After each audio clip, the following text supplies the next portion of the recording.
And one of the things that worked between me and Manuel is we were naturally competitive with each other, spinning our guns and drawing our guns. I think it was like a natural thing, like each day. He came in and I was spinning my guns at first, and then he started spinning his guns, and the next thing you know, there's like this competition that's happening between us, which really ended up translating in the characters, but it was like founded in love. Like clearly these characters really care for one another. And as far as the wardrobe goes, like for me personally, that was like one of the most fun elements of this is we got to go into a wardrobe room with a ton of cowboy clothes and be like, let me see that hat. No, not that hat, that hat. Oh, this is sweet. Look at this vest, you know? Clothes make a man, and you're standing in front of a mirror. You're making your character with these clothes that you're trying on. For me, that was like one of the most fun elements, like trying on the different clothes and finding your own personal style and what sets you apart in the Seven. And yeah, that was a lot of fun. So we were all there in costume, dressed up, and so we were seeing a lot of the stuff to go down even when we weren't in it, which is nice as an actor because you get an opportunity to sit behind the monitor and actually just watch and observe people working.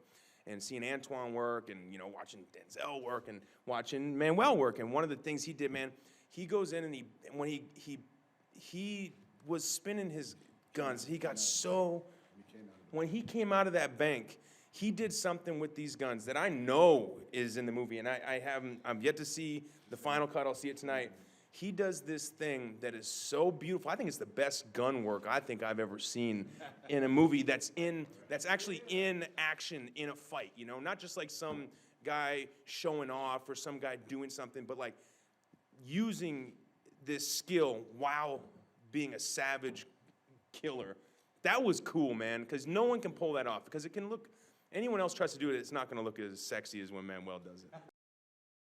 But I feel like this is a character, and what drew me to it was, this is a person who suffers the regret of having sinned in his life in a major way.